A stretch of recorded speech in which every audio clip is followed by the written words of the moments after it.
What's up, everybody? We'll get started here in just a moment. We are officially back in New York City. So let's do the quick audio and visual check. If you guys can hear me, and if we're streaming in 1080p, just go ahead and give us a thumbs up in the chat and we will get started.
Right, I think we're good.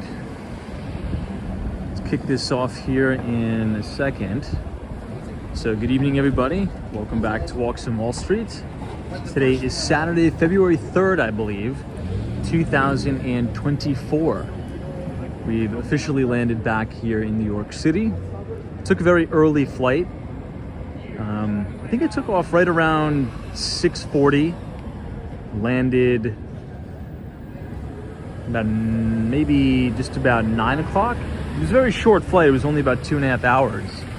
But now we are officially back in New York City. It was beautiful, 75 degrees and bright sunshine every single day, pretty much for the 2 days that I was in South Florida. Hopefully I will be back very, very soon, and fingers crossed, we will be spending a lot more time down in Miami throughout 2024. Now, last week was a crazy busy week on Wall Street. We pretty much had all of the major, I should say, Mag 7 companies, with a few exceptions, report their quarterly earnings reports. So we had Apple, we had Microsoft, we had Alphabet, pretty much all of the major tech, Jerome Powell, and the rest of the Federal Reserve, as they held interest rates steady at 5.25% to 5.5%. Now, it is Saturday night, so we're not going to be doing too much in terms of breaking down what happened last week. We'll continue to do that tomorrow night on the Markets A Look Ahead live stream. But tonight, what I want to do something a little bit different. We're currently standing on the corner of East 30th Street and Lexington Avenue. You can see a beautiful shot of the Chrysler Building here, but we're going to go all the way up to 59th Street, Central Park South, and I want to go into the Apple Store. I want to check out the flagship Fifth Avenue Apple Store because they just released probably their most exciting product launch in the history of Apple since the iPhone launch. In my opinion, maybe some of you would disagree, but the new Apple Vision Pro, in my eyes, is the most exciting product launch since the iPhone. And I think it's there. So we'll check it out. We'll see. I guess we'll see what all the hype is about. I believe they have one on display right at the Apple Store, Fifth Avenue. So, all right, everybody, let's see who we have in the chat, and we will start on our walk. It's actually a pretty nice night out in the city. Good views of the Chrysler Building, but as we approach 34th Street, it's probably going to be a little windy, so keep your eyes open for that. Hey, Carol H. What's up? Speaking of South Florida, we have Carol H in the chat. Good to see you, says I want to see that Vision Pro. Yeah, I'm very curious about it. Now, apparently, I think the forecast was for about 200,000 sales of the Vision Pro. I believe that's what the number was. Apparently, they blew that out of the water on the pre-orders. So look, is this confirmation that the metaverse, if you will, is actually going to be a sustainable trend and not just sort of a fad with Mark Zuckerberg and the like? So, with their Quest headset, and I don't even know what the Quest headset looks like.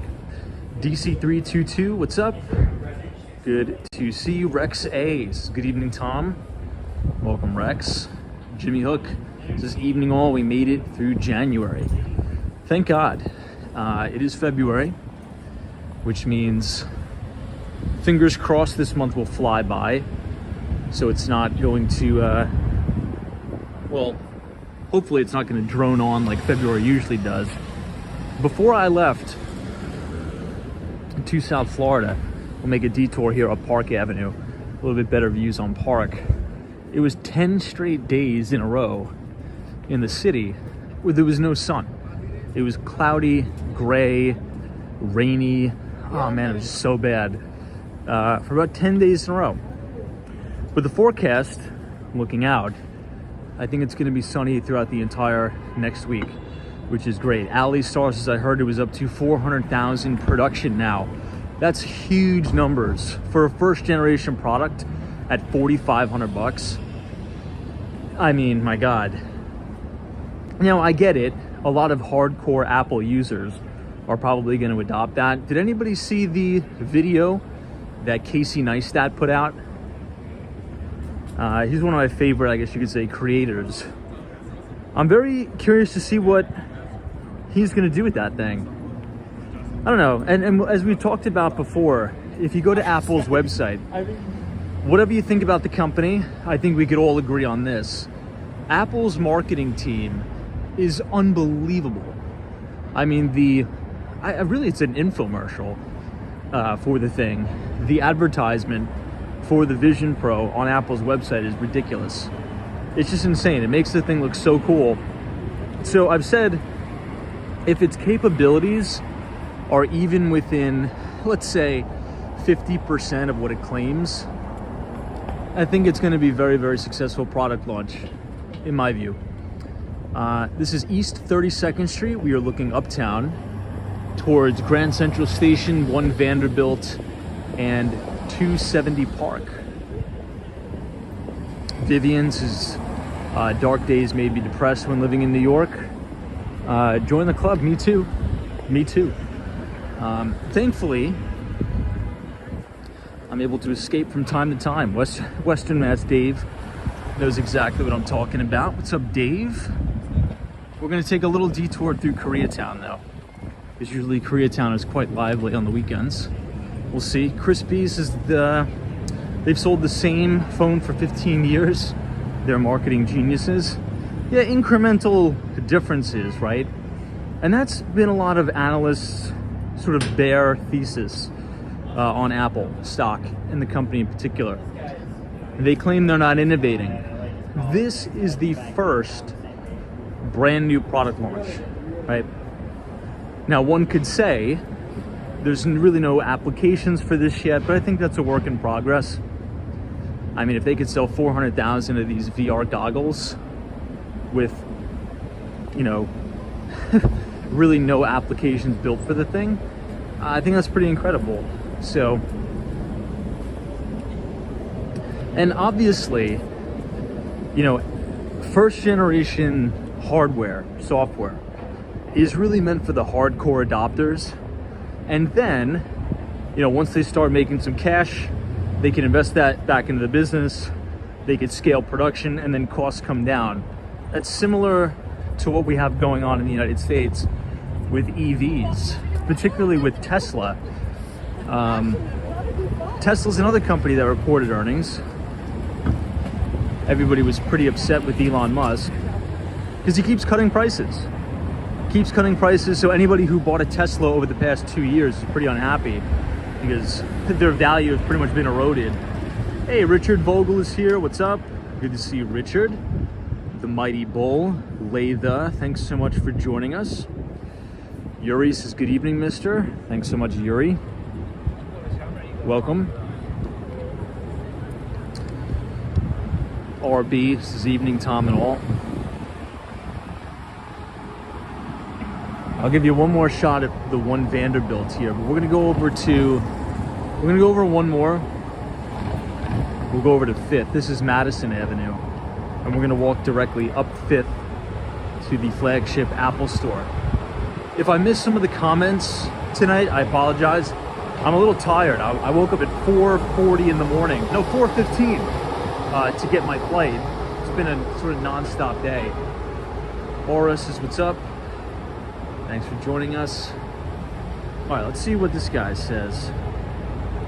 It says they are large and unpractical for home users.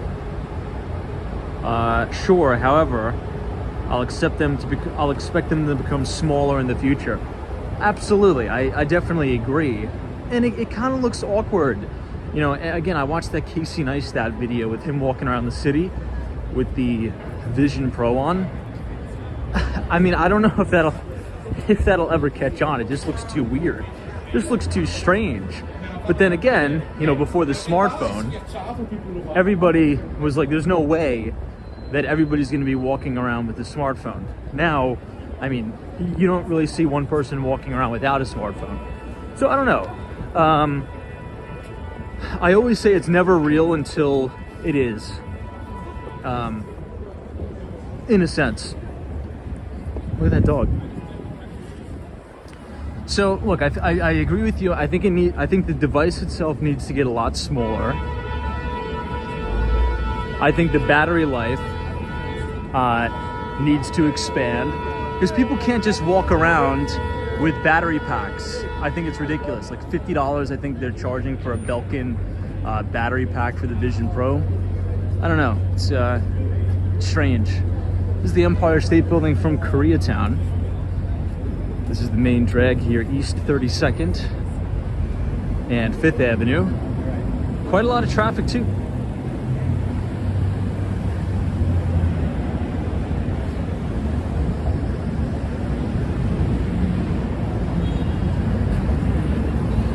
Very busy night in the city. Look at this. This is one of my favorite shots of the Empire State Building. Very cool.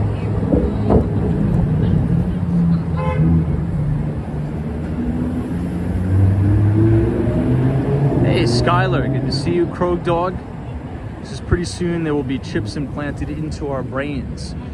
According to our good friend Elon Musk and Neuralink, there's already one successful Neuralink surgery, essentially.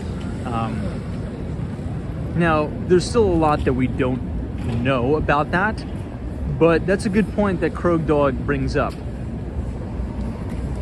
Are these sort of VR, AR goggles, right? The Quest headset from Meta and the Vision Pro from Apple, is this just automatically old tech at this point? Because if Elon Musk and Neuralink are going to be able to successfully install chips in everybody's head, well, you'll just be able to think about things and get the answers automatically, right? There'll be really no reason to kind of play around in a metaverse style sphere, right? My thesis has always been that at this point, technology adoption curve just is going to be about reducing latency. So humans, in my view, are already kind of supercomputers, right? We're already like cyborgs. And I've explained this sort of many times. You know, we can know at a moment's notice any little weird factoid, right? We just ask, hey Siri or hey Alexa or whatever, you know, who's the president of Zimbabwe? And we get the answer in 2 seconds. When you have a chip, implanted in your head, you don't even have to say that, right? You don't have to go to a third-party device. You just think about it, and you are the internet, right? You become one with the internet. So yeah, I mean, should this, you know, apparently it is a successful surgery. The patient is recovering. Should that be successful, I mean, you essentially have the future here live right now. And as Krog Dog says, the Matrix will become a reality, quite literally. Hey, NBA Elias, what's up? Hope you're well. Very windy night here in Manhattan. I just came back from Miami, where it was 75 degrees and sunny every day. It's beautiful, beautiful, beautiful. But happy to be back in New York. Happy to be back. I wish I could have spent a little bit more time in New York or in Miami, but it's all right.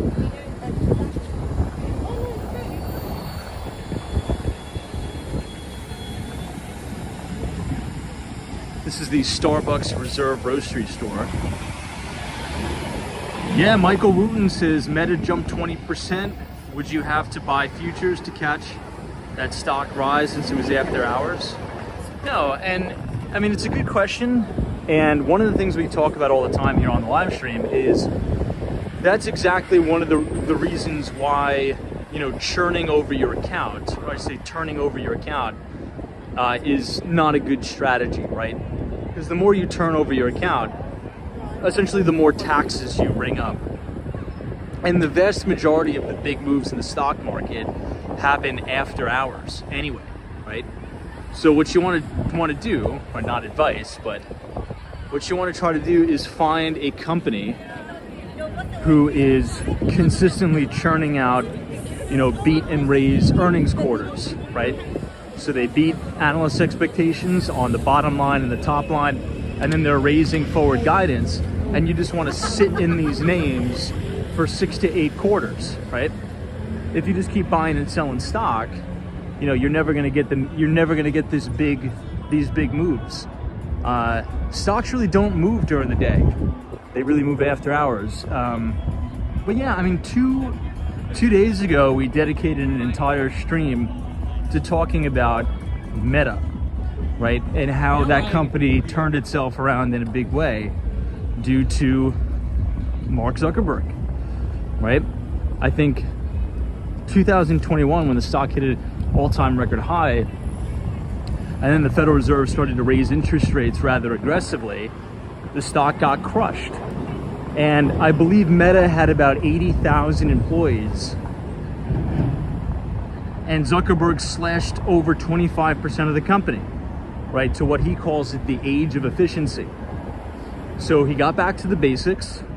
He reduced all of the duplicity across the organization. He focused on advertising revenue.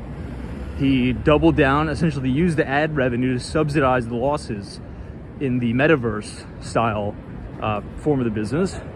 And now the stock is at a brand new all-time record high again, right? After a 77% drawdown. Kind of crazy. Wild. JC's has implanted chips will make things like the Vision Pro null and void. I guess that's one of my concerns, but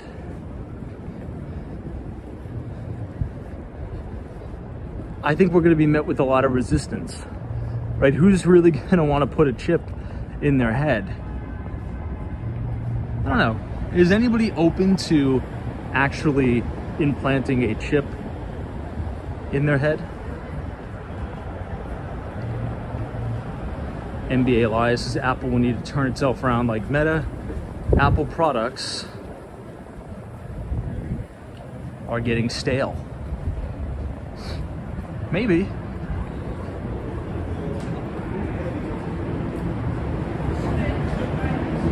To your point, you know, every single product launch at Apple has just been, oh, a new version of the iPhone, a new version of the iPad, a new version of the iMac. This is the first product that's actually totally brand new, right? Lucrative says, of course not. Everybody's pretty much saying big no.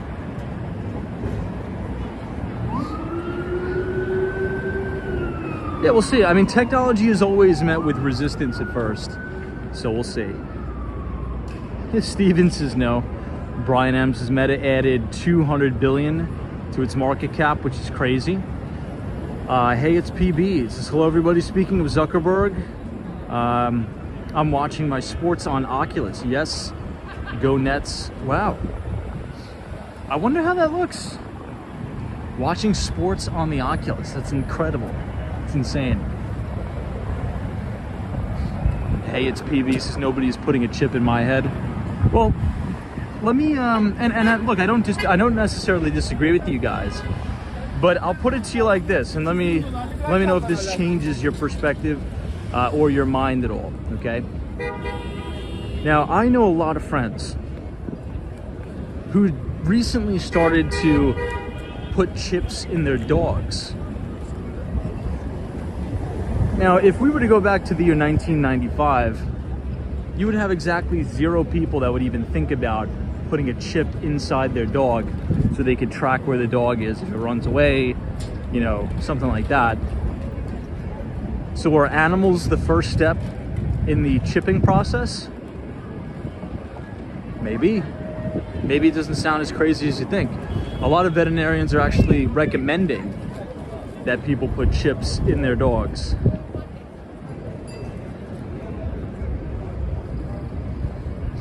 I don't know.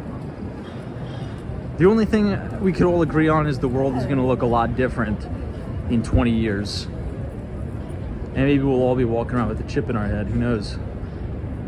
Yeah, Mariana, Texas, as if I had dementia or Alzheimer's, maybe. Yeah, I mean, this is going to be a big medical breakthrough, I believe. If,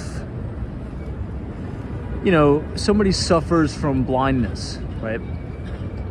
Or if they are deaf or mute, this Neuralink technology could quite literally cure those impairments, which is huge break. I mean, what is that worth, right? What is the total addressable market for cures? I mean, it's incredible. It's incredible. NMB45 says that must be costly to put the chip in. Yeah, I wonder how much it costs. Junior says lots of NPCs in this game. Cool graphics, looks real. The LT Prod says if they can use chips to solve medical issues, they would become popular. They are, right? They are. Ruben says, please advise, I booked. Where did you book? Let's see. I booked a hotel for 7 nights in the financial district and I can still cancel and get a full refund. Should I cancel and find something in Midtown? I have no idea, dude. I mean, it depends on where you want to be. Do you want to be in Midtown? Do you want to be in Fidei? Like, what appeals to you, right?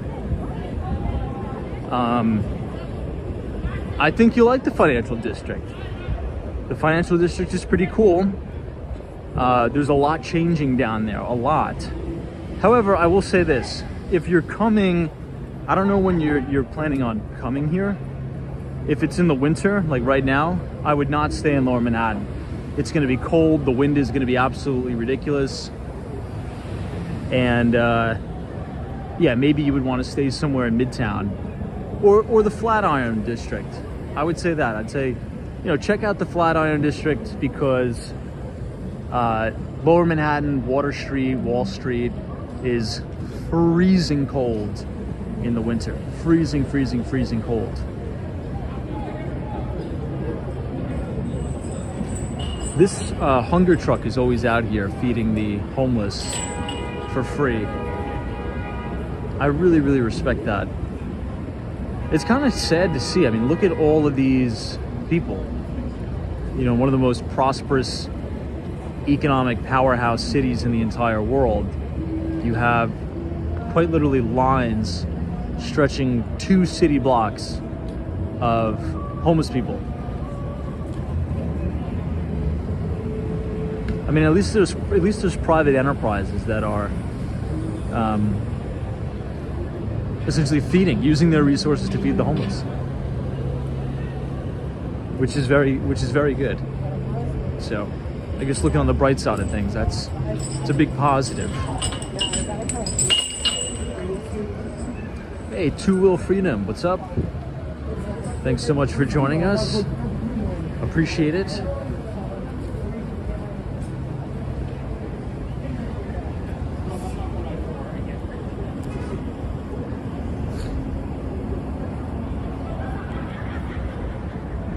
Hey, Joel PM, good to see you. Welcome.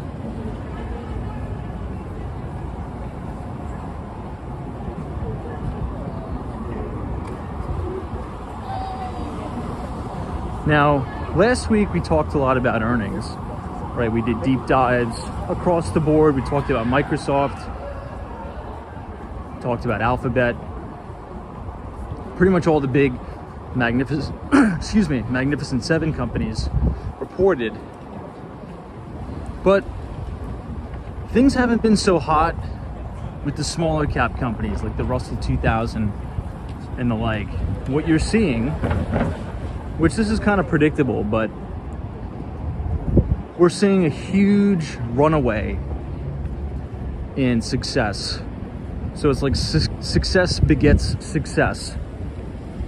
So all these larger, more well-capitalized companies have been able to not only survive in this higher interest rate environment, but dominate and continuously grow market share. And that's exactly what we've seen with Microsoft, with Amazon.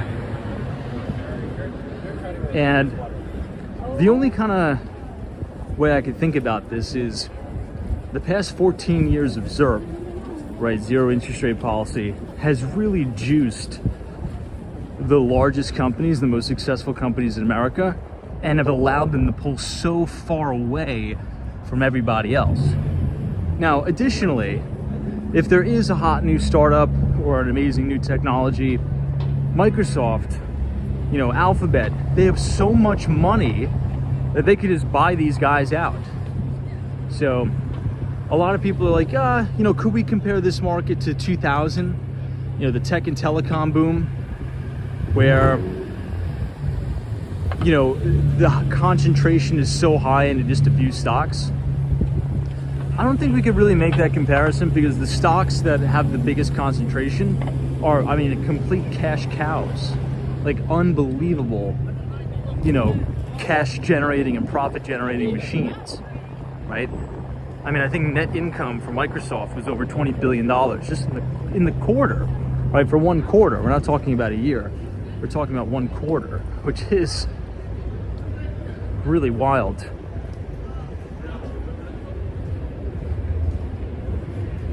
Let's get up here on the sidewalk.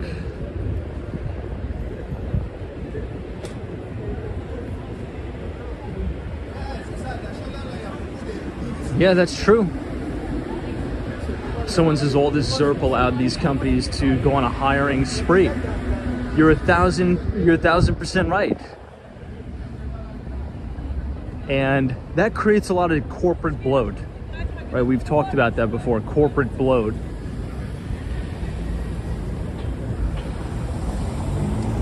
And once you have that downturn, these companies lay off those positions that have duplicity. All the overhead goes down. Companies get lean and mean again, and they perform even better. So that's pretty much the exact, what that chatter just explained was the exact process of what happened to Meta. All right, we're coming up on Joe's Pizza. Hey, Patrick, New York, what's up? Good to see you. TK Porsche's Tom Lee has a forecast of 50% gain for the Russell 2000 in 2024. What are your thoughts, Tom?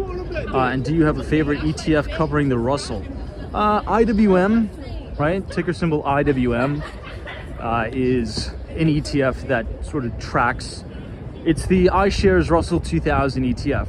Now, I will say this. So Tom Lee's thesis on that is the following. Now, I don't want to speak for him, but I love Tom Lee. I follow him a lot. Is the following, okay?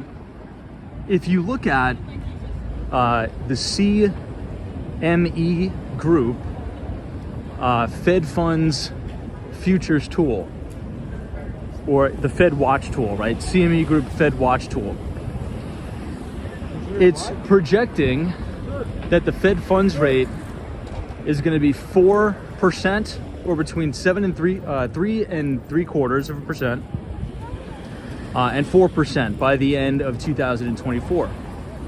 Now that could benefit a lot of smaller companies in the Russell 2000, because as interest rates go up, smaller companies, particularly in the Russell, have tons and tons of debt and a higher allocation of that debt is floating rate. So if you have floating rate debt, interest rates go up, more and more of your revenues are then going towards servicing your debt. So there could be, you could kind of close that gap if the market is correct about the Fed cutting rates. That's going to provide a much needed reprieve for these smaller companies, right? Allow them to either take on more debt to service their existing debt and the like. And I mean, I get the thesis. I totally get it. So, I mean, maybe there's a little bit of an arbitrage to be had there. Very possible. Very, very possible. I don't know, what do you guys think? I mean, we just heard from the Fed last week. And in my view, Fed Chair Jerome Powell has seemed pretty adamant that there's going to be no rate cut in March, right? Everybody was talking about how, okay, there's going to be a pause in January, rate cut in March. And he came right out and said there's going to be no rate cut in March, so. All right, we're walking up towards 42nd Street. Then we're gonna make a right by Bryant Park and go all the way up to 59th Street to the Apple store to check out the Vision Pro. I think that'll be pretty interesting. But if you guys are enjoying the live stream so far tonight, feel free to leave a like on the video and click the subscribe button if you're new. We do these live streams every day starting at 8:30. Additionally, just a quick PSA for everybody in the chat. Go ahead and check your email. So I emailed everybody on Thursday our free financial newsletter, the Behind the Street newsletter, and we talked a lot about AI, artificial intelligence. So if you want to receive that newsletter, we publish every other Thursday on our Substack. If you type !news, NEWS, in the chat, the Nightbot will drop the link to our Substack. Again, we publish every other Thursday, and I just sent it out last Thursday. Life on Earth says, in reality, the rates need to continue to rise. Anyone who says different is filled with too much greed. We need rates to rise and real estate values to continue to drop. Maybe. I mean, look, I think you got a point. The interesting thing is this. As interest rates have gone up, in most cases, we actually really haven't seen real estate values drop all that much. The majority of the pain in the real estate market has been in commercial office, right? But you can't sort of paint that picture with a broad brush because there's sections of the commercial real estate business and office and retail that's actually doing extremely well, particularly in New York City. Now, it may sound strange to hear that, but Class A office space in New York City is flying off the shelves, okay? We have had record-breaking leases at 1 Vanderbilt, the Hudson Yards, 425 Park Avenue. So the Class A office towers are flying off the shelves. The problem is this. All of the old product, so Class B, Class C office space, that's all vacant. That's all going back to the banks. There's going to be massive amounts of foreclosure auctions. We actually just participated in one. 5 East 59th Street. We unfortunately did not get the building. But 5 East 59th Street was the old Playboy Club, right by the Sherry Netherland and right outside of the GM building in the Apple store. Great property. It had about $85 million worth of bad debt. And it just sold at auction for $23 million. Steal, total steal on that.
tonight.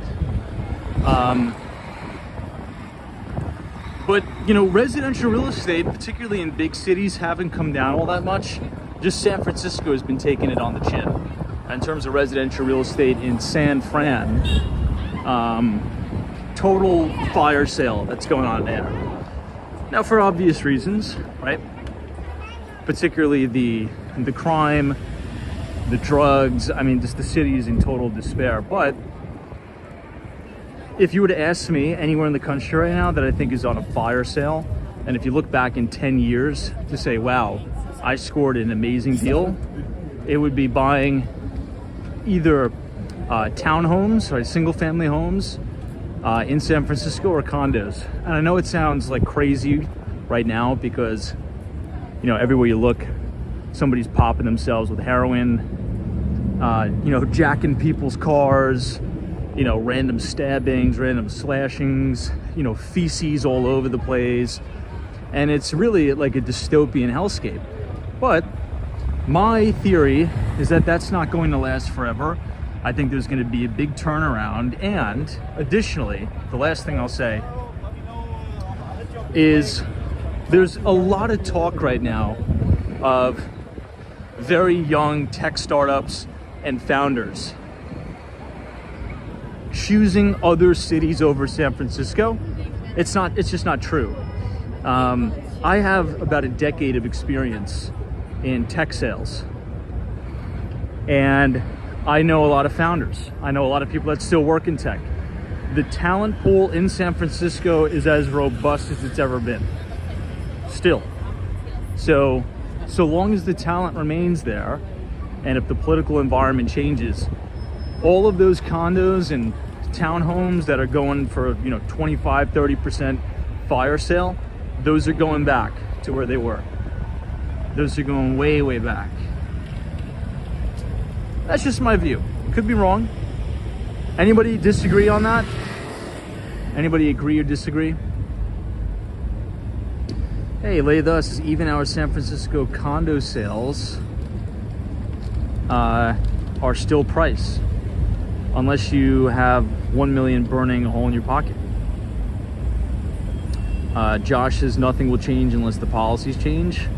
Ricky Cameron says Chicago downtown has some steel 2 bedrooms or 1 bedroom apartments. Now, my only issue with Chicago is the following. The talent is leaving Chicago, and that is the truth. There's a lot of big financial talent leaving Chicago, and it's just, another downside, it's just freezing. It's just freezing there. Nobody wants to be there. I mean, at least San Francisco, you know, it's very moderate temperature. You're not freezing. So I would say pass on Chicago. I'd say pass on the state of Illinois. I think California has this ultimate blessing, as I call it, just like New York does. No matter how egregious and ridiculous the politics and the policies get in California, California will always be the growth engine of the U.S. economy. Always. It's just too beautiful of a state. There's too much money there. There's too much talent there. The education infrastructure is there. And I don't think that's going to change. I think you're going to see California, New York, and Florida, and Texas be the big drivers. Again, could be wrong, but that's sort of my view.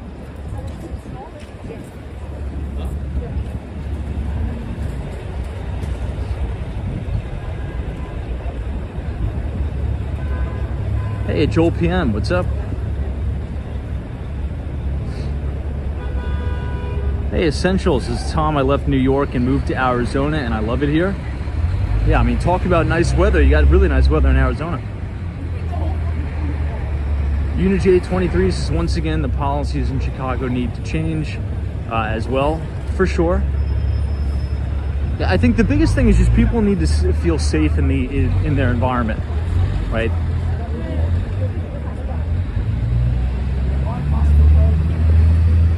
Okay, this is New York City's Diamond District. This is West 47th Street and 6th Avenue. This is the main drag here for the Diamond District right here.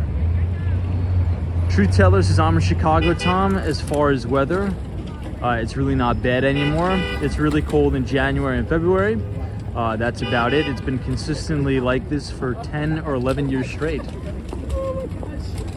Interesting.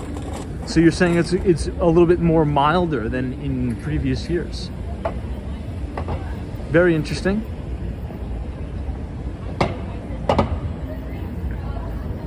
So why don't we go to Miami Friday? I think that's a good idea. Miami on Friday. I'm all about that. All right, let's take a little detour.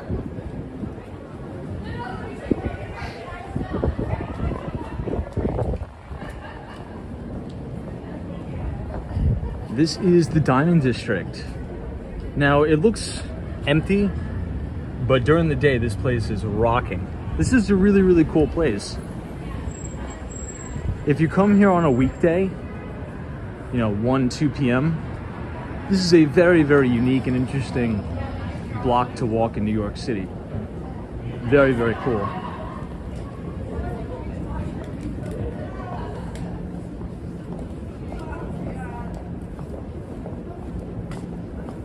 Anybody here a big jewelry person? Or precious metals, gold, silver, platinum, palladium?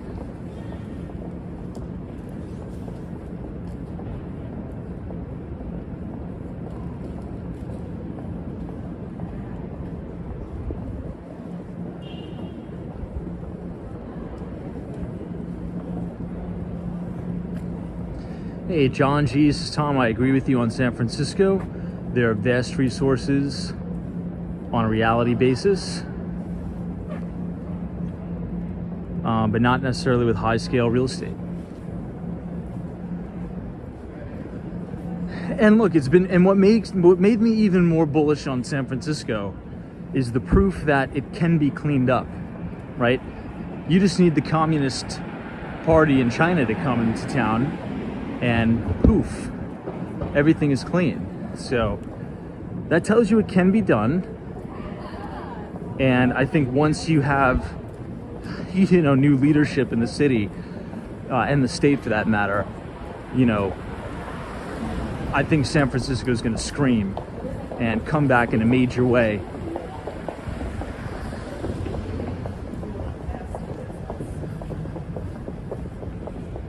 Look at the bullion exchange. But you know what, guys? Everything is cyclical. Every major city that's great is cyclical. I was born in 1995, so I don't really have the on-the-ground experience of the bad old days in New York City.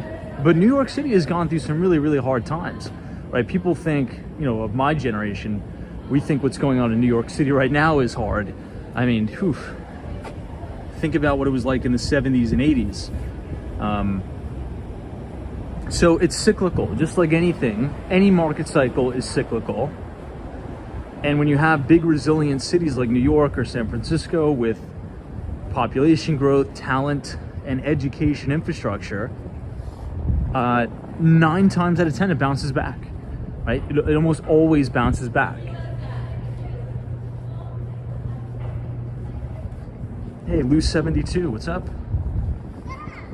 Thanks for joining us. This is going to be a pretty cool view of One Vanderbilt. Look at that.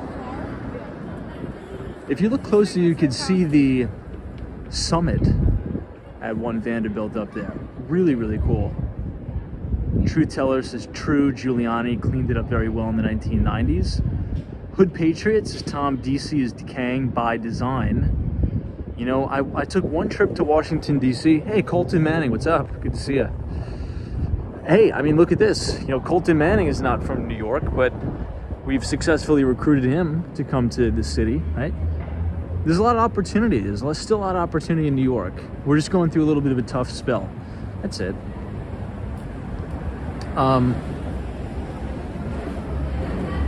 But yeah, if you compare what New York used to be to what it is now, you can't compare it. I think it's moving in the wrong direction, particularly with the horrible, horrible migrant crisis we have.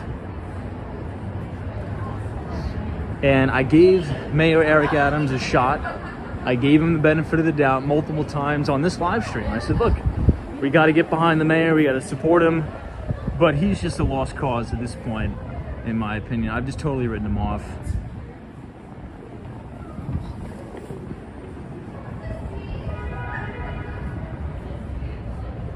And the governor, too. It's disappointing.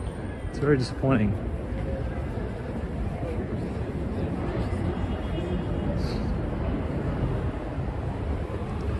Well, this is a cool shot of St. Patrick's Cathedral looking all the way up 5th. TK Porsche, Tom, proof of what you're saying is the San Francisco earthquake of 1906. The whole city, all of it, was leveled by the quake or the firestorm. 10 years later, it was rebuilt.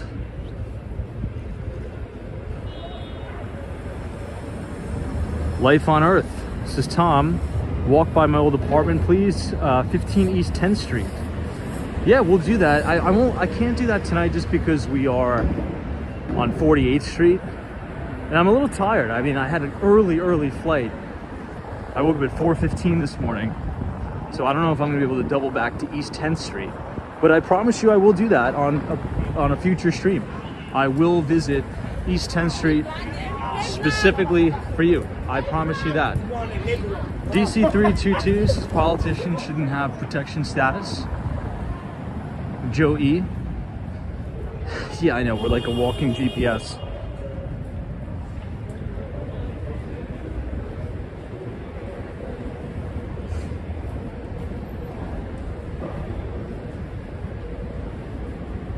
But you know, looking on the bright side, we're essentially experiencing market cycles in real time. Like, we are living through the market cycle. Now, it's sort of like, you know, when Nvidia is trading at all-time record highs, right?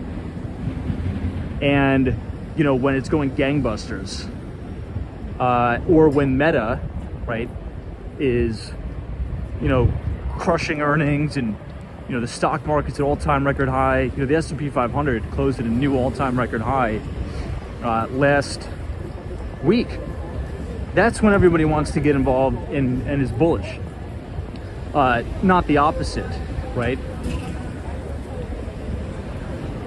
It's this. I think it's the same thing in major cities. I think we're going to look back on this migrant crisis in 20 years and say, wow, that was hell. We went through it. We overcame it. And look at all the mispricings it created in the city.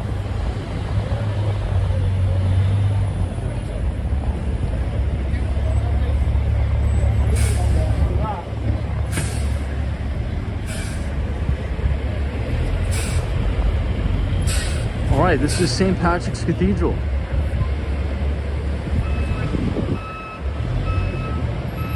But if you guys are enjoying the live stream so far tonight, feel free to leave a like on the video. And click the subscribe button if you're new. We do these streams every day starting at 8:30 p.m.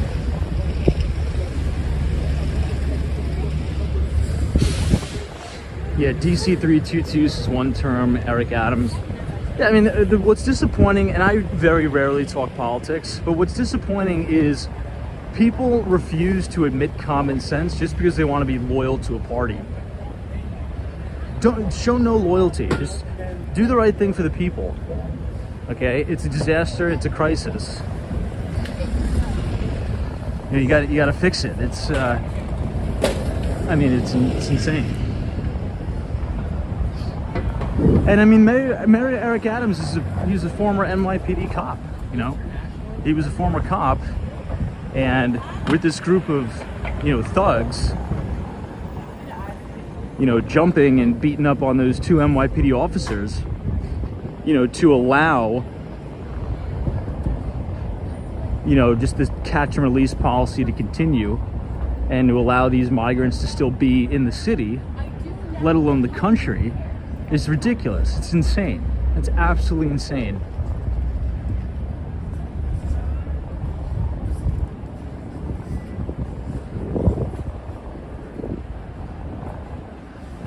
All right, this is the old Versace store as well as the Cartier store. Look at that.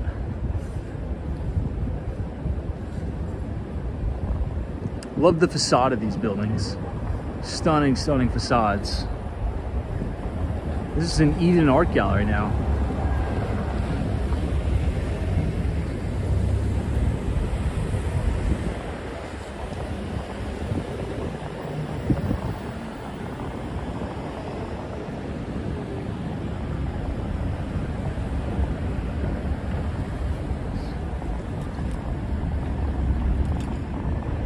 Hey, Gorilla 365 says the market is going up and is crazy bullish. Indeed it is. This is a raging, raging bull market.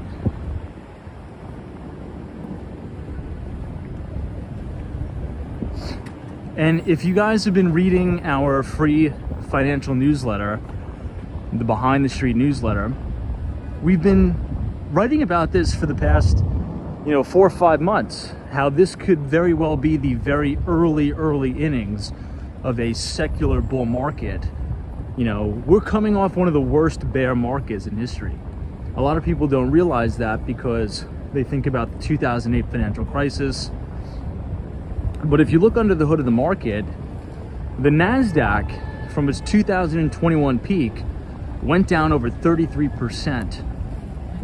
If you understand beta, that means some of the individual stocks, particularly these very high beta growth stocks, went down 90%. And that happened. That was a very real thing. So this has been a very, very aggressive bear market. And we're just now emerging from that bear, breaking out into new all-time record highs from a 2-year base. And you have the fundamental secular tailwinds to back it up with artificial intelligence, machine learning. This is a very, very ferociously strong bull market.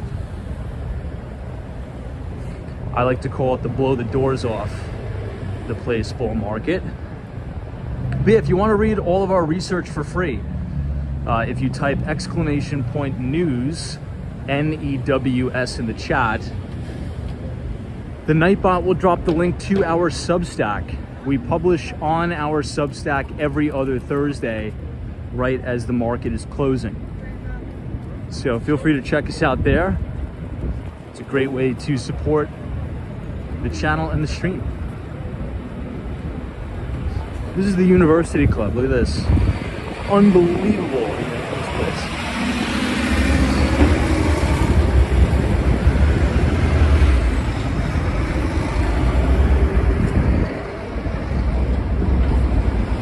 Let me know if you guys can see all the beautiful crown moldings here.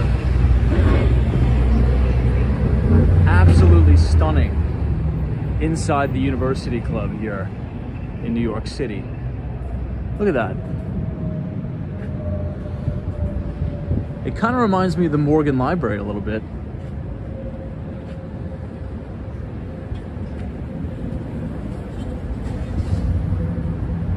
Look at all those moldings, the detail, just so stunning in here. It's incredible, isn't it? This is the University Club. Now, across the street from the University Club, this is the brand new Mandarin Oriental Residences. Pretty cool, right?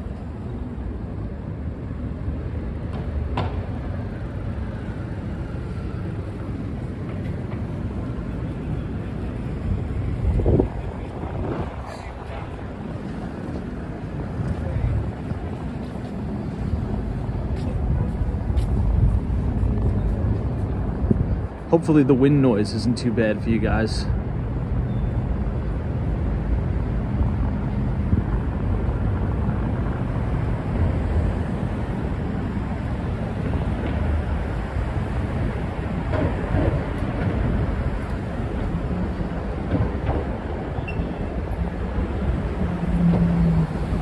Now this is another famous building.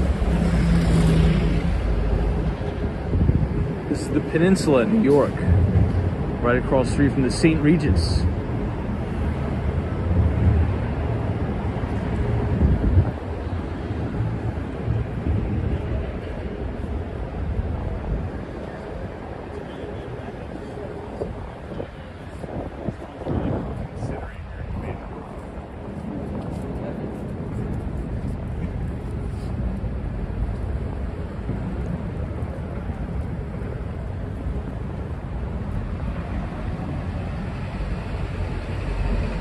Joel PM, I was watching that.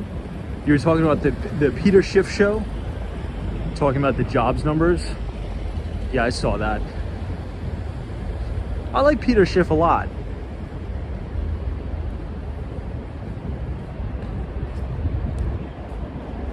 Now, fundamentally, Peter Schiff is correct, right? If you've listened to his podcast, this is 432 Park Avenue here.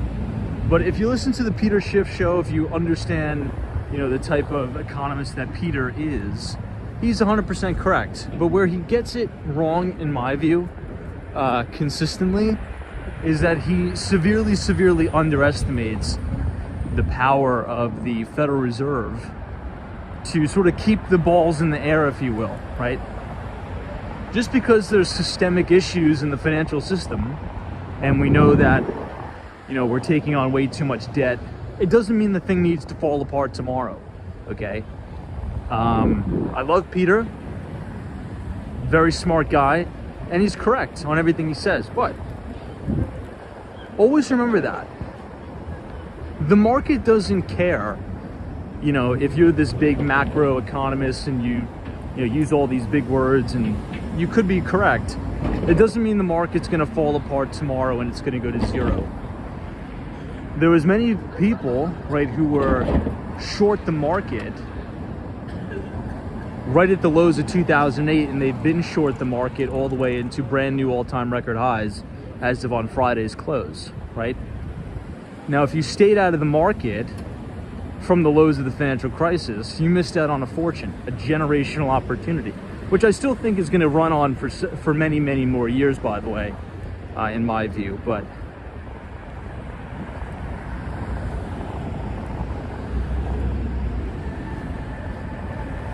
all right, everybody, this is the moment we've been waiting for. If you look just off to your right, you'll be able to see the Apple Store, the flagship right outside the GM building. You'll see the Vision Pro lit up on the outside. It's pretty cool, right?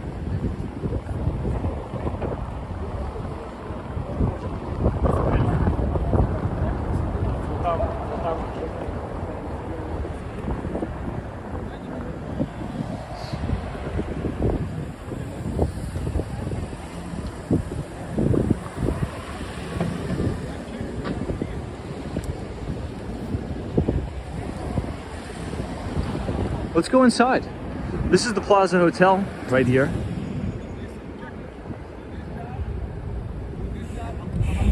Rocky Rocks says the AI bust is coming. Maybe. I wrote an article about it, sort of comparing, is AI a passing fad? I emailed it to you, Rocky Rocks, on Thursday. A lot of people are comparing artificial intelligence, right, to the cannabis bubble. Does anybody remember that? I remember trading that in 2018. A lot of these weed, marijuana penny stocks. A lot of analysts on Wall Street are comparing AI to, the marijuana bubble, right? To the 3D printing bubble. Who here is old enough to have traded through the 3D printing bubble? Anybody remember that? There was this big narrative on Wall Street. All the major analysts would come out and say there's going to be a 3D printer in every home in America, right? And it's going to be the next smartphone. That really never materialized. And they're saying the same thing about AI. I have a different take on that. I disagree. And I've put together a few supporting documents as to why I believe that. Hey, Noah, what's up, man? Happy Saturday. It's good to see you. This is Tom. Have you checked out the Vision Pro yet? I saw some people using it today and it looked super dystopian. I watched that Casey Neistat video on it, and apparently he said it's one of the best pieces of tech he's ever used in his entire life. We're gonna check it out right now. I think it's here. I think it's down in here. Oh, they have a couple of them on display. Let's go down.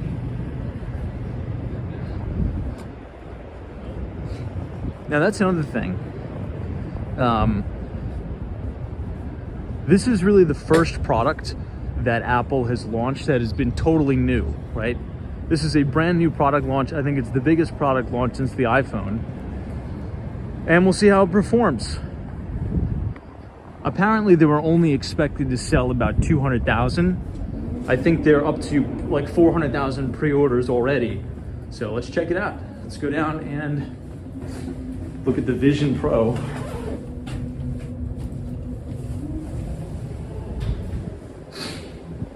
$4,500. I don't know if I'll be buying it, but oh my God, it's so warm in here. I'm coming back from Miami, I'm freezing.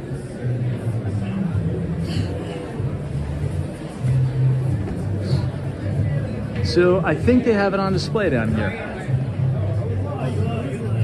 For those of you who are new, this is the flagship store on New York City's 5th Avenue. So right outside of the GM building and across the street from that, the old Playboy Club, 5 East 59th Street. Oh, this guy's using it right now.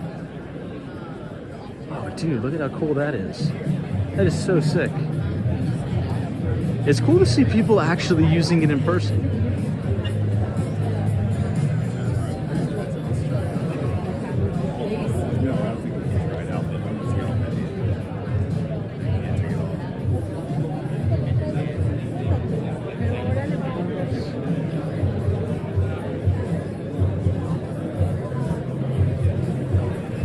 What do you guys think?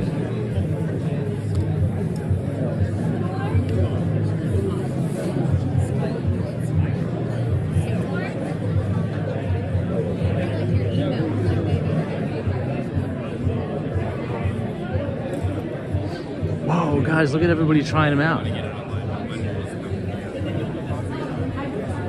That is so cool.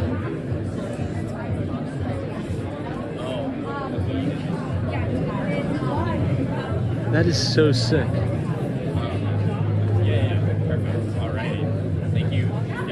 I think that's how you originally orient it if you purchase one.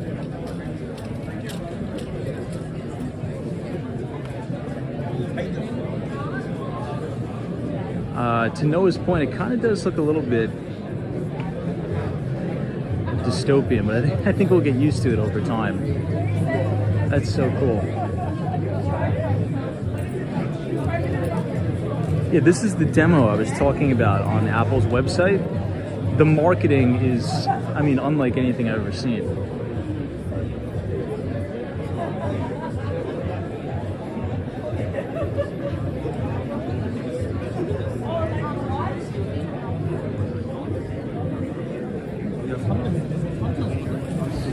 So this is it, and this is the battery pack.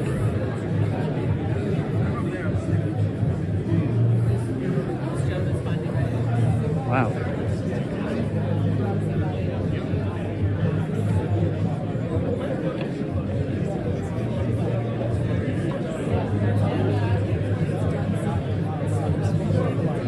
Thank you. I think this guy's orienting it.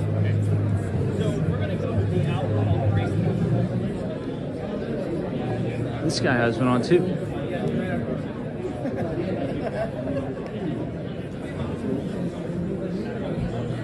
So it looks like there's 4 sensors on the bottom, or like cameras.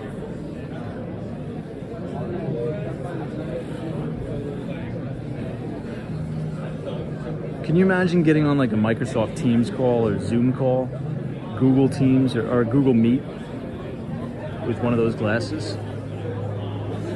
Now, as a little bit of impromptu market research here, everybody, let's just say, right, that number of 200,000 pre-orders or whatever, that's the estimate.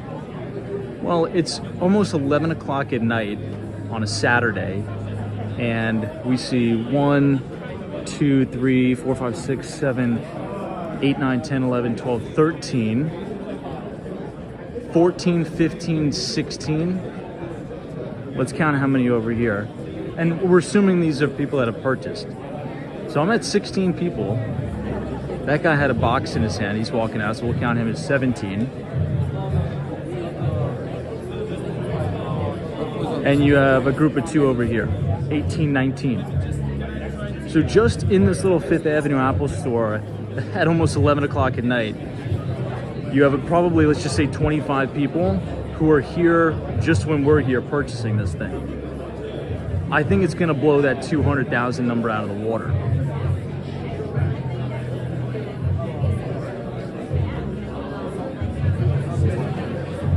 That's wild. Oh, and here's another guy. 21.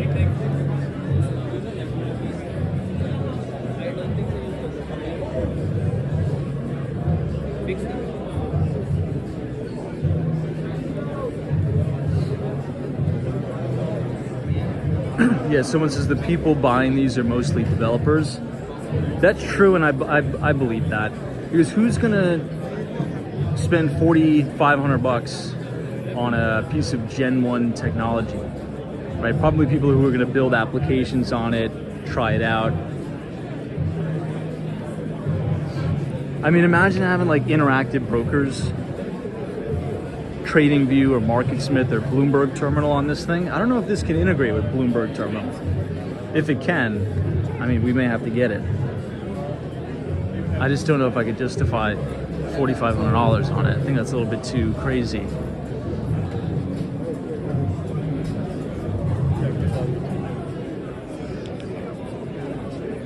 But they're playing the big demo on the screen.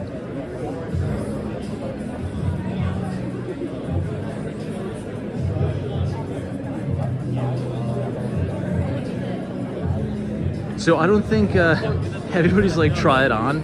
I don't think you can try them on. I think they're just mounted to this.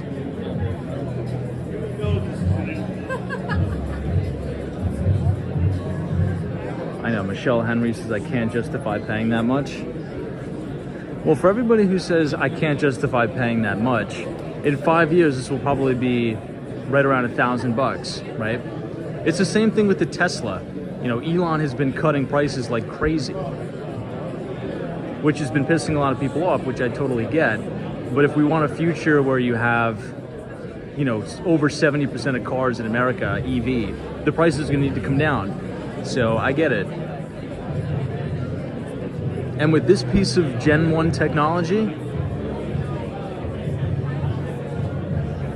yeah, look at that guy vibing out on it. It's crazy to see people like playing around with their hands on it.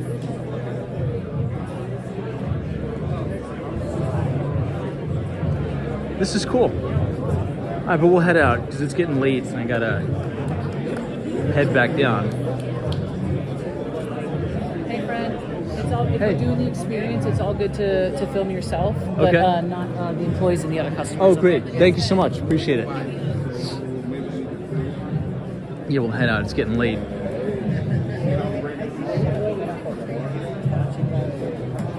Someone says, do I like EV tomorrow?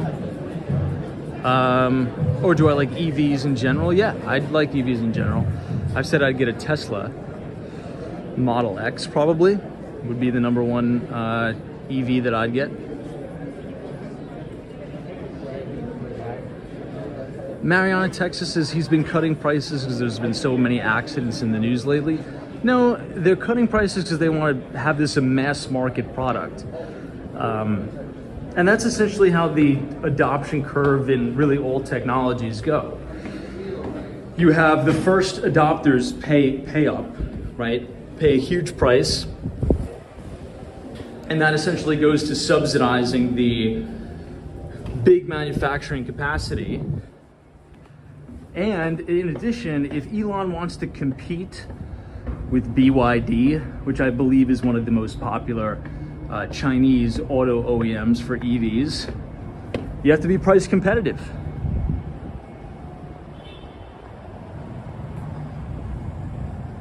I don't know, that was cool.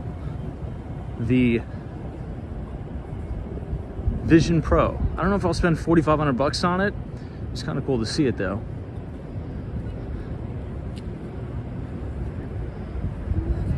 You can see the Steinway Tower and Central Park Tower.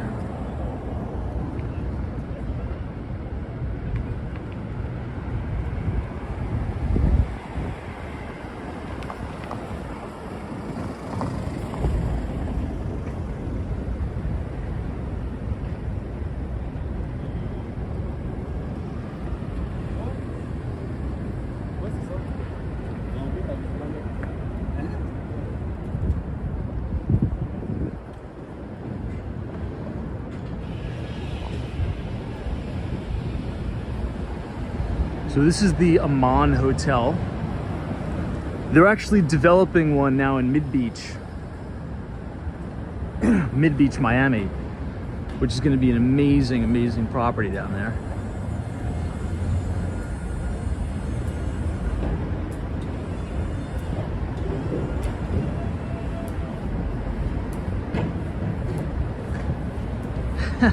Yeah, Joel PM says 4,500 bucks would buy a nice Vespa. Indeed, it would. We'd probably buy like a classic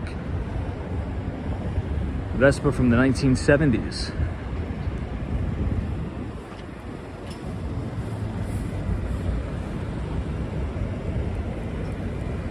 Yeah, Lisa, no problem. It was cool to see, you know.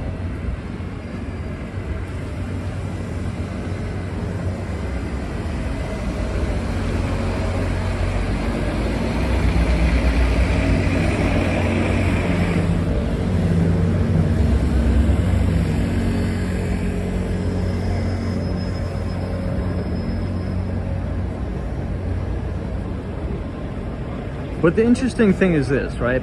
And this kind of goes back to what, you know, Peter Lynch, the old, well, one of the most successful mutual fund managers of all time, he says, you know, a lot of times we could just get so caught up in looking at spreadsheets and crunching numbers, we kind of forget to pick our heads up out of the spreadsheet and just go walk around and see what people are doing. And at almost 11 o'clock at night on a Saturday, when it's freezing cold, the Apple store is packed with people trying on this headset and buying this headset. So if they're doing that at 11 o'clock at night, what do you think they were doing earlier today? There was probably a line out the door today. So that's pretty encouraging.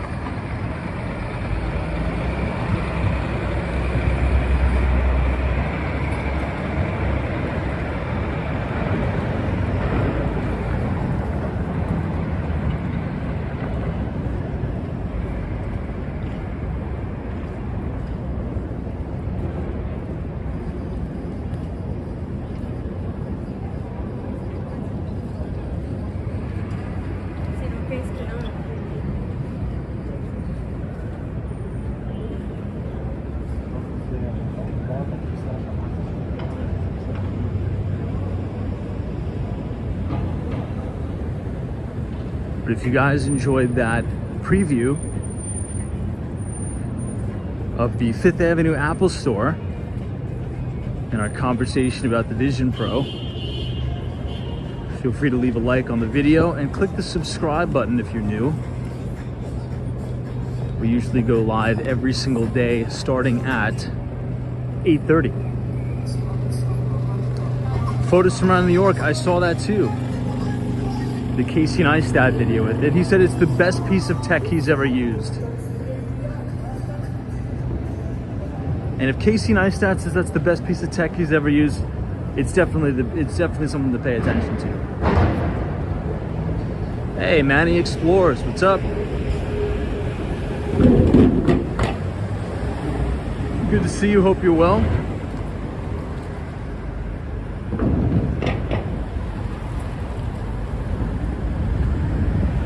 This is St. Thomas Church.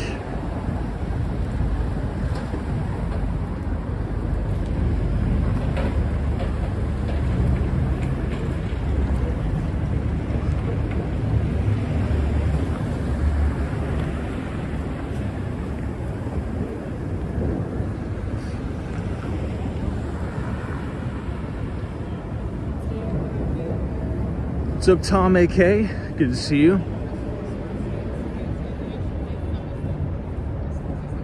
We're gonna head back down because I gotta get going soon.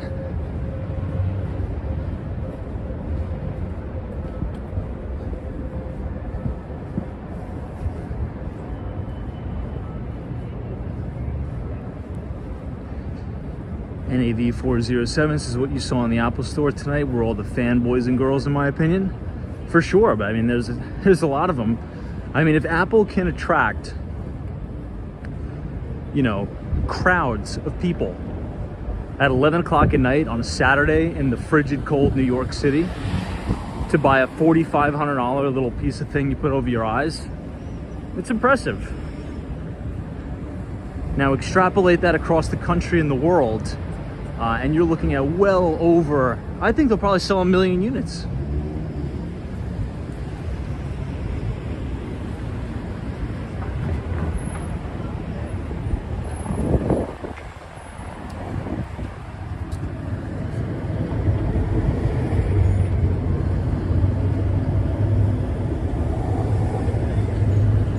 The Eden Fine Art Gallery.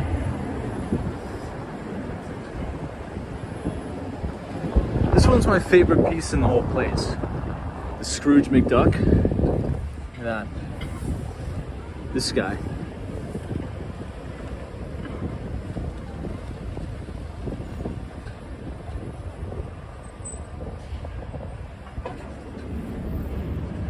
No, JC, I just used this, you know, regular iPhone 13 mini.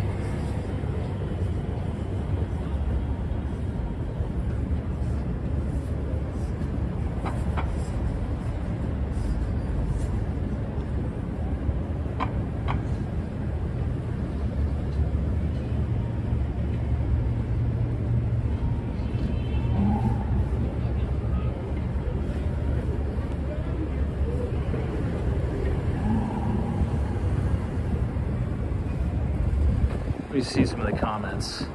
Hey, Greg says, I ran across 6 mid 25, 30-year-olds playing Pokemon Go on a Sunday night and immediately knew something was up. I think you're right.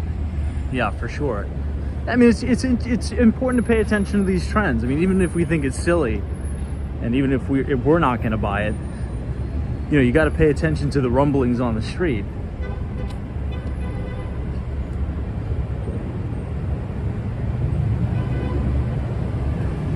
Now, in terms of like medical effects, like health effects, how healthy is it for your eyes to have like those screens cooking your eyes in there? I don't know. Maybe limit your usage to it.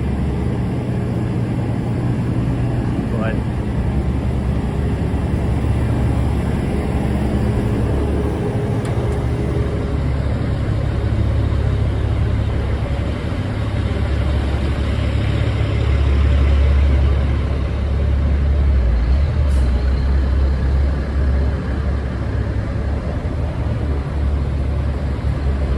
this is 30 Rockefeller Center.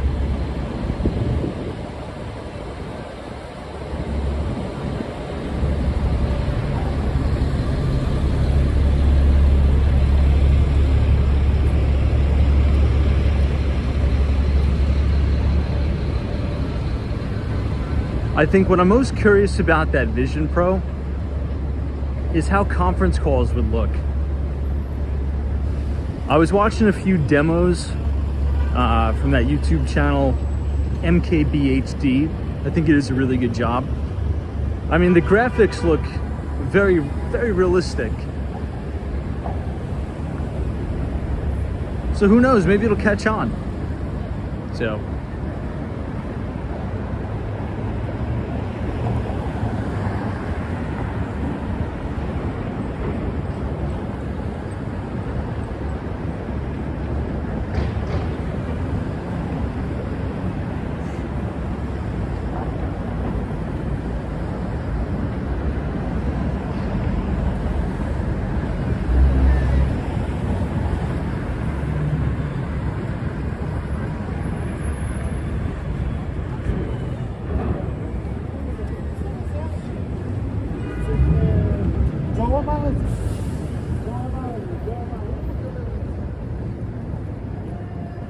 No way. Someone says Tucker Carlson is in Moscow interviewing Putin. There's no way. Let me see.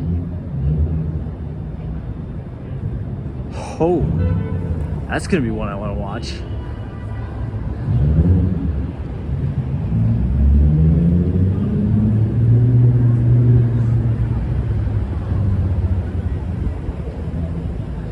I don't know if I want to be going to Russia right now. They still have that Wall Street Journal reporter in captivity. I think it's been going on like 2 years. So an American in Russia right now, I don't know, that's a little risky.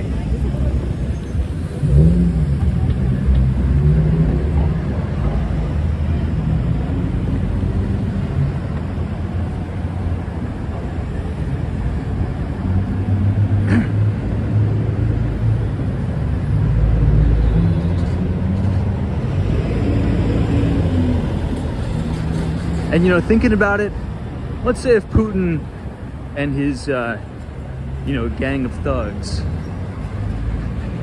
just decides, yeah, we're not gonna allow Tucker Carlson to leave. I think he's gonna stay here. Well, I think it's in my opinion that the Biden administration isn't too hot on Tucker Carlson. I think they may be like, ah, Tucker, you're over in Russia, got it. Yeah, we'll see what we could do. We'll get back to you. So, who knows? Hey, JL, this is hello from San Francisco. We were just talking about San Francisco. I've been in New York City when I was little. I used to live in Syracuse, New York. Very cool. Welcome to the stream. Now, JL, any insight you could provide on the state of San Francisco? Because it is in my opinion that the city is going to make a big comeback in a major way. The residential real estate market in San Francisco is taking a bit of a hit. I think that's a pretty good buying opportunity for SF.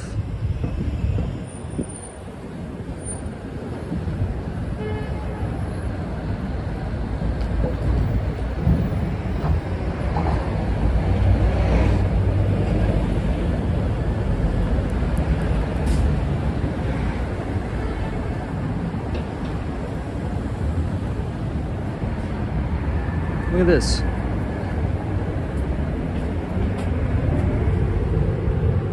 This is a chocolate Statue of Liberty.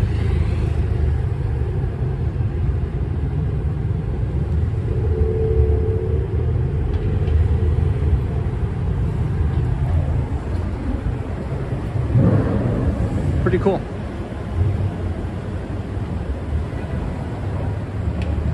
I know, Joe E says that's like playing Russian roulette with your freedom, quite literally.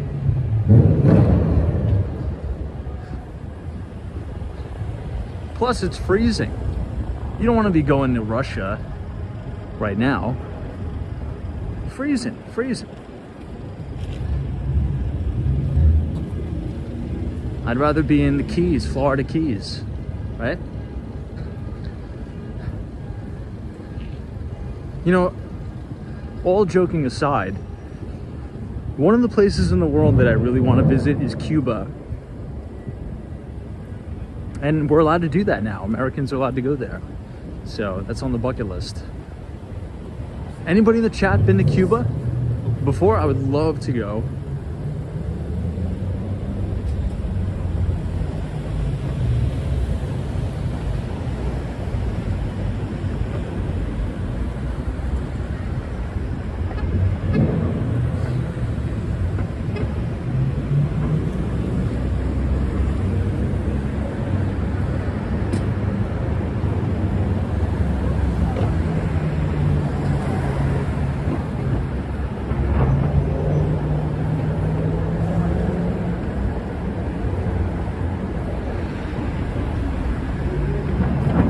Fidel cash flows is me. It's amazing. Yeah, I mean, it's a beautiful, beautiful country, and the climate is amazing, amazing, amazing.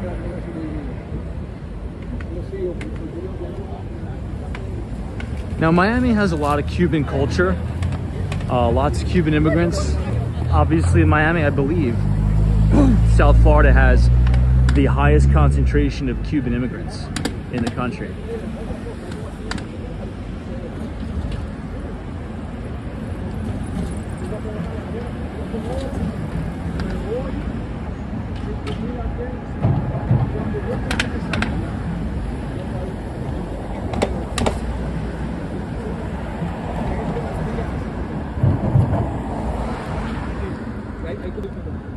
Hey, JL says, I'm glad you asked.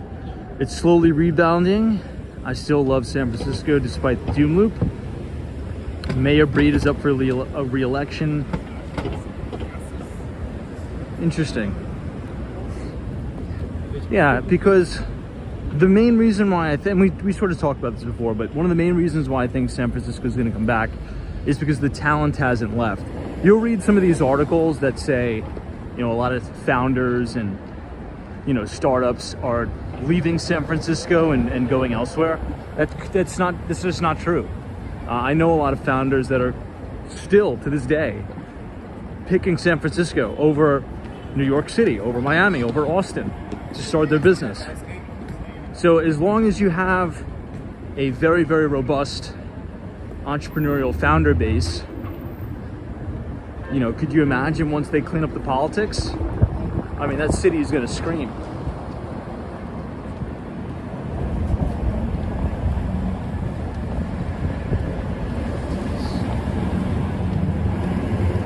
All right, everybody, it's getting late. For those of you who are just joining, I did send out our free investing newsletter to everybody. So go ahead and check your email. And if you want, every other Thursday, right as the market is closing, we send out our free equity research piece to all of our Walks in Wall Street subscribers. If you want to receive that, just type !news, N-E-W-S, in the chat. Once again, !news in the chat, news, and the Nightbot will drop the link to our Substack. Again, we publish every other Thursday. We talked about artificial intelligence. Is this a passing fad, like the cannabis and the 3D printing bubble, or does it have staying power? Go ahead, check it out. Check it out on the Behind the Street newsletter. But guys, I gotta go. I'm really tired. I gotta be up early. But we'll be back here live tomorrow, live from New York City. So Walking Minnesota, I appreciate it. Western Mass Dave, Ruben, Border Foxing, Noah, Muhammad, appreciate you as always. Layda, Unity 23, all of our new viewers, Hawaii, Michelle Frink, Stephen Bate, Truth Teller, David, I appreciate you. Oh, that's a good comment. Hold on, let me see. David says, yeah, that is true. As a developer, it is still evident founders look for Silicon Valley above everywhere else. You know, and I need to write a deep dive about this. Just because I think there's huge mispricing in San Francisco right now. Huge mispricing. Big opportunity as always in America. All right, guys, I'll see you soon. Take care. Have a great weekend and see you tomorrow. Bye for now.